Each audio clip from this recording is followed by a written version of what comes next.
Agora você ouve uma palavra de vida com o pastor Érico Rodolfo Bussinger.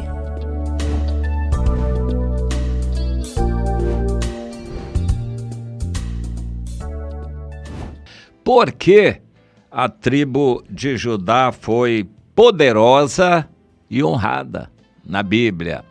Dela saiu Davi, dela veio Jesus, e quando a gente vai para o início, o Judá não foi maravilhoso assim não. O Judá se afastou da família, aparentemente não em acordo com o pai, perambulou entre os cananeus, misturou a raça, se casou com cananeia e teve aquela história toda que tratou a nora como uma prostituta. Enfim, o Judá não foi grande coisa. Porém, Deus usou de graça e misericórdia e tornou o Judá uma tribo a mais poderosa de Israel e podendo ser modelo e exemplo.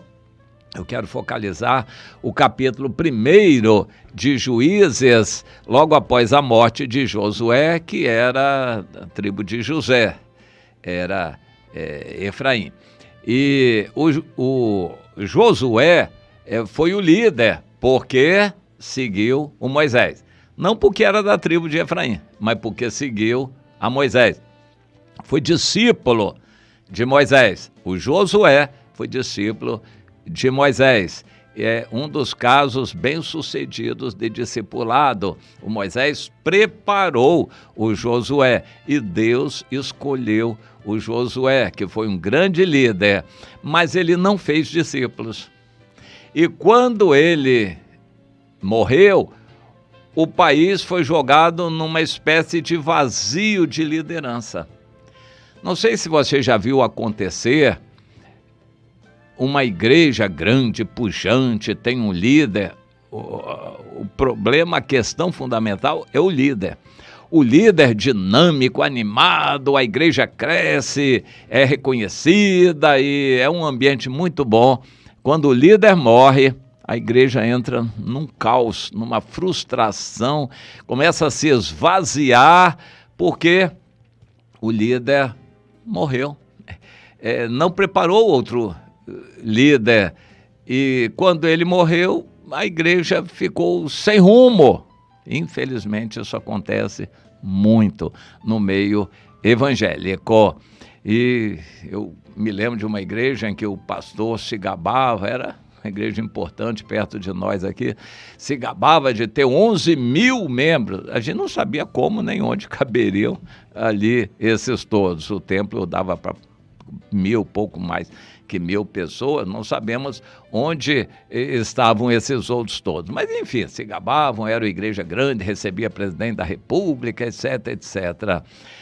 O líder não morreu, ele se afastou e foi afastado da igreja antes de morrer, trouxe muitos problemas.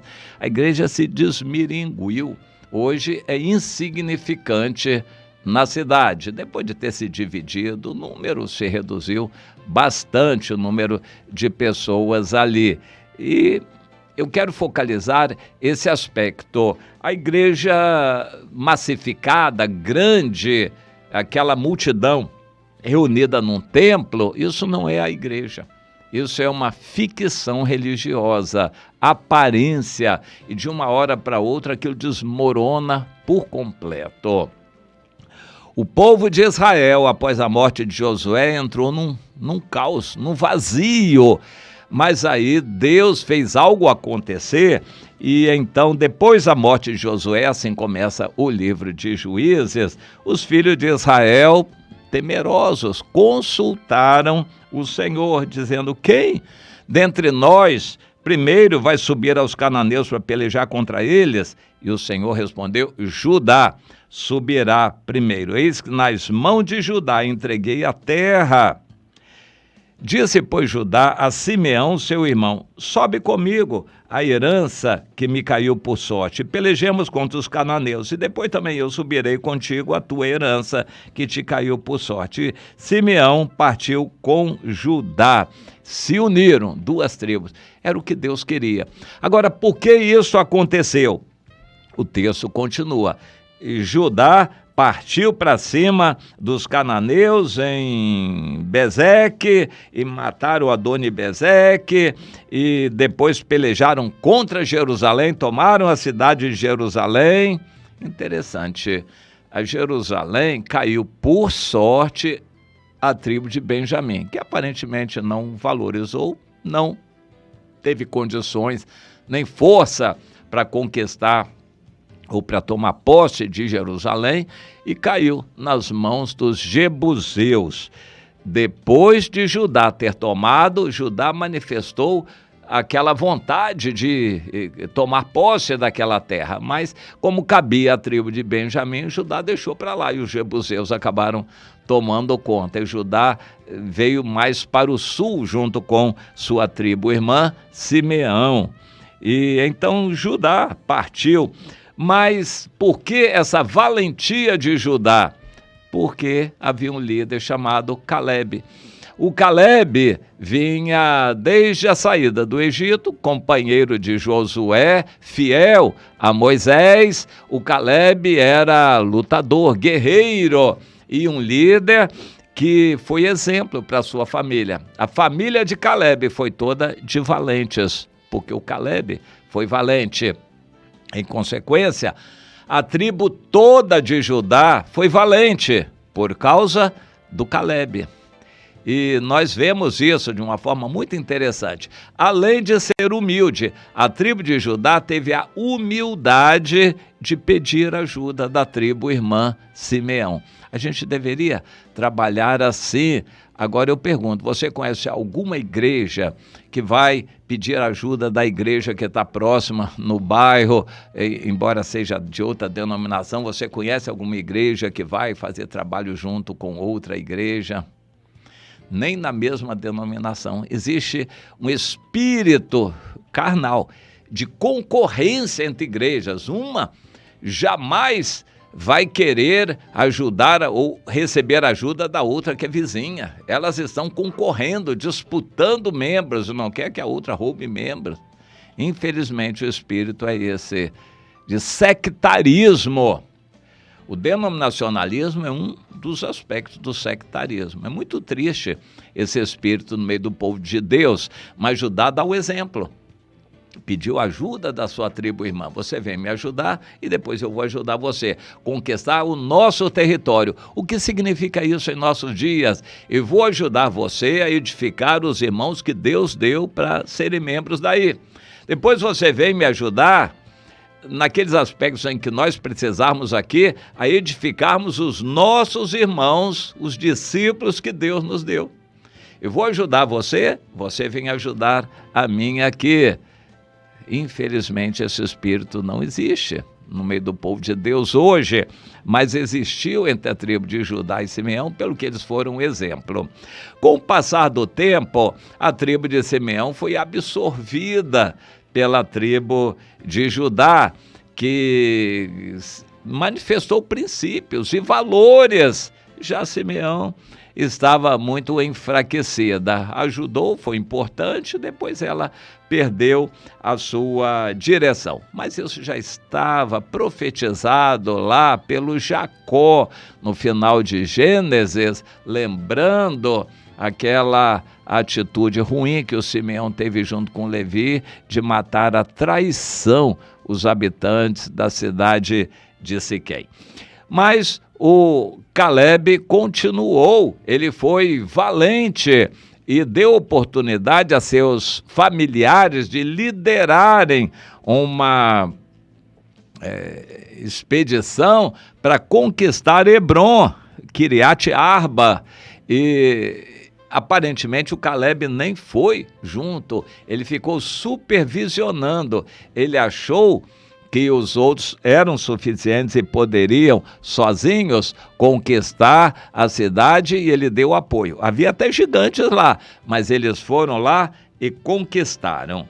Mais adiante diz que a tribo de Judá tomou ainda a Gaza, Ascalon e Ecrom, com seus respectivos territórios. Sabe onde é a faixa de Gaza, que hoje está em guerra com Israel? Pois é, aquela região dos filisteus foi dada por Deus na distribuição das tribos para Judá. E Judá foi lá e tomou posse daqueles territórios. Mais tarde, eles de alguma forma vacilaram, os descendentes, e perderam para os filisteus aquela região litorânea. Mas naquela época conquistaram tudo e foram valentes e deram exemplo para o restante do povo de Israel. Era assim que Deus queria, que Israel todo fosse como a tribo de Judá. Interessante. Os Estados Unidos, América do Norte, hoje são um país que está perseguindo os cristãos. Igrejas, dificultando igrejas, proibindo pregação do evangelho, proibindo orações contra o aborto, proibindo mensagens contra o homossexualismo. Os Estados Unidos hoje estão caminhando para ser um país hostil ao evangelho. Mas há 100 anos atrás, os Estados Unidos da América era um país líder do mundo em missões. Era o país que mais mandava missionários para o mundo todo. Havia um ardor evangelístico há 100 anos atrás, até 100 anos atrás, nos Estados Unidos, que eles se tornaram conhecidos como um país cristão.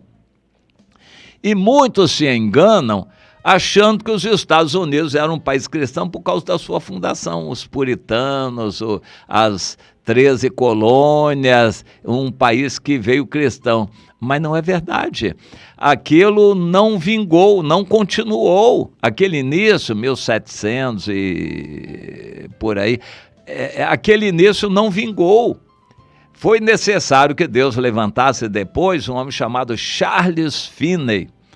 O Charles, ou Carlos Finney, foi um homem de Deus, ele era presbiteriano, batizado com o Espírito Santo, pregou isso, um homem de Deus que se consagrou ao Senhor e andou pelos Estados Unidos para promover um avivamento. Ele não fazia reuniões cruzadas, fazendo propaganda, não, nada disso. Ele chegava no lugar e ia orando, até o poder de Deus descer sobre aquele lugar. É muito interessante a história desse homem, Charles Finney. Alguns estimam que antes dele, os Estados Unidos tinham cerca de 200 mil cristãos verdadeiros, fervorosos. Depois do ministério de Finney, já eram milhões nos Estados Unidos despertados. Então, os Estados Unidos foram, até 100 anos atrás, um país preponderantemente cristão, não por causa da origem com os puritanos, que não eram tão evangelistas assim, mas por causa do avivamento na época de Finney. Eu quero dizer que Judá foi poderoso não por causa da herança do Judá, mas por causa do Caleb. Caleb foi o líder que deu exemplo, lutou, fez discípulos, a família toda de Caleb era de valentes. Caleb liderou Judá, que liderou Simeão e levou aquela gente toda a grandes guerras e grandes conquistas. O Caleb era um servo de Deus, fiel a Deus, valente e que fez discípulos. Procure entender isso e veja a importância de um líder na presença de Deus, que ama o Senhor, que tem vida reta e santa, a importância de se ter um líder assim como referência. Infelizmente, não são muitos, mas Deus quer que haja alguém que tenha vida como Jó, íntegro, reto, temente a Deus e que se desvia do mal.